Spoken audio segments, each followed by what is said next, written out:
So I'm going into his guard through here. Grab your staple, go into the armpit, elbow down, back step, control. If I need to, crowd, get up nice and high. Control, find your own hand. Once we make that turn, drive, hip to hip, hip to hip. So right here, I'm swimming around his head. So I keep his elbow the entire time. Gable grip my hands together. Again, don't squeeze down. Don't pick him up. Through here, drive your sternum down, pinch your elbows, and squeeze. Okay, and then from there, rinse and repeat. Then have the other person go. Just keep tapping back and forth. Make sense? That's it. 1, 2, 3. Okay. And he gets that nice staple. Okay, and he goes into the dive past one. Oh, look, one. All right, so now you can see his foot. It's still connected.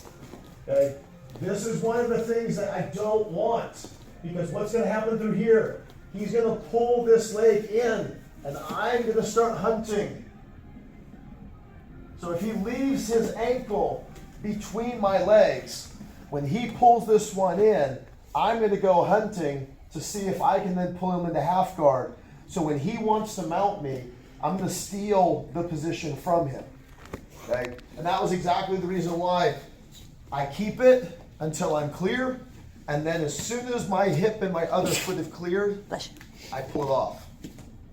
Okay? Because I know, like I said, for myself, okay, so through here, Bobby drops back, okay, and he leaves that foot and he hooks.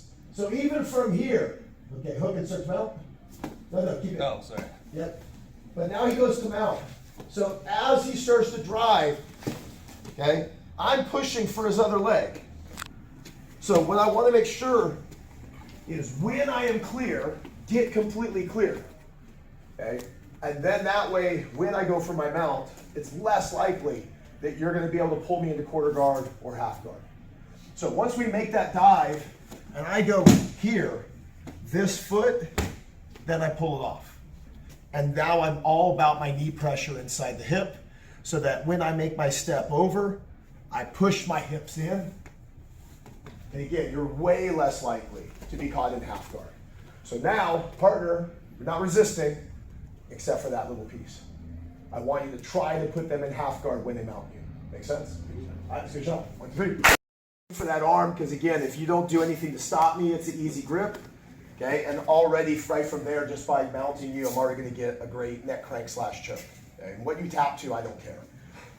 At that moment in time, no referee cares either. You can come up and complain to the ref about how it was a neck crank, and they're just going to go and raise my hand. So at that point in time, again, all chokes are cranks, but not all cranks are chokes. So as long as I've got an arm kind of connected in there, like I said, nobody's gonna look at that as a pure crank. All right, so when I make my swim, okay, so I'm going into my staple. Okay, I'm going into my staple. I'm making my dive. Again, right here, bail, so that as I pull in, again, replace your connection. Don't just go for mount. Replace your connection. Because right from here, again, Bobby might do a lot of different things from this position. And if I start trying to go too soon, too fast, okay, I may start to lose everything. But right here, I'm literally hanging out behind his knee. I know there's nothing he can do to that leg.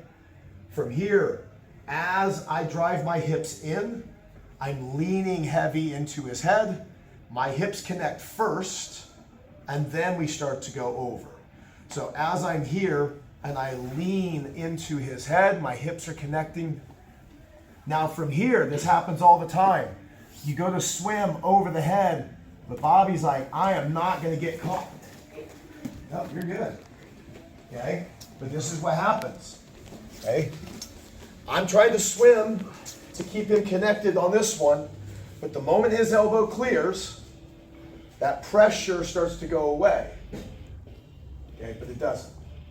It still should be connected into my chest and into my shoulder, and his arm should still be caught completely across his body.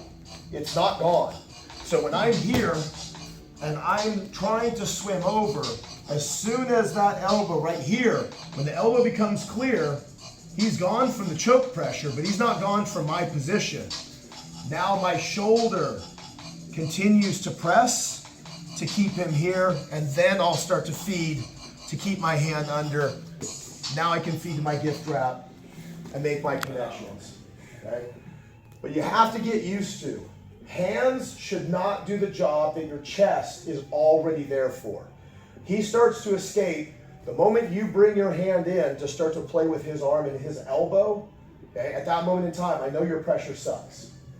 That's the reason why you're having to bring your hand into play.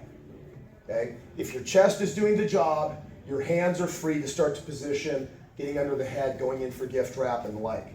So, again, as we're here, and I start to swim, oh no, just lost his elbow. Okay? So as I'm here, soon as I feel that elbow slip, now my shoulder connects, and then now I'm in feeding to go into my gift wrap. And then once we're in here, you can start to feed him wherever you want for your gift wrap to go. Be careful. There's a cheap little wrist lock that Bobby's putting himself into. When the hand comes around and the back of the hand goes onto the floor, all I have to do now is lean into it, you already lose. And depending on, what is it, IBJJF now? I think, Blue belt and above. Blue belt and above, get wrist locks. So don't go out to something cheap. Okay? So one of the things that you can find, anytime you start to find yourself getting caught into a wrist lock, make a fist. Okay? If you find your hand coming in here, just make a fist. Okay? It's one of the simplest defenses to being wrist locked. If you can't just simply get your hand out of position, as soon as that pressure comes in, make a fist, it reinforces the wrist, and then allows you to get a little twisty motion to get rid of the bend, if that makes sense. All right, any questions on changing into our chest pressure?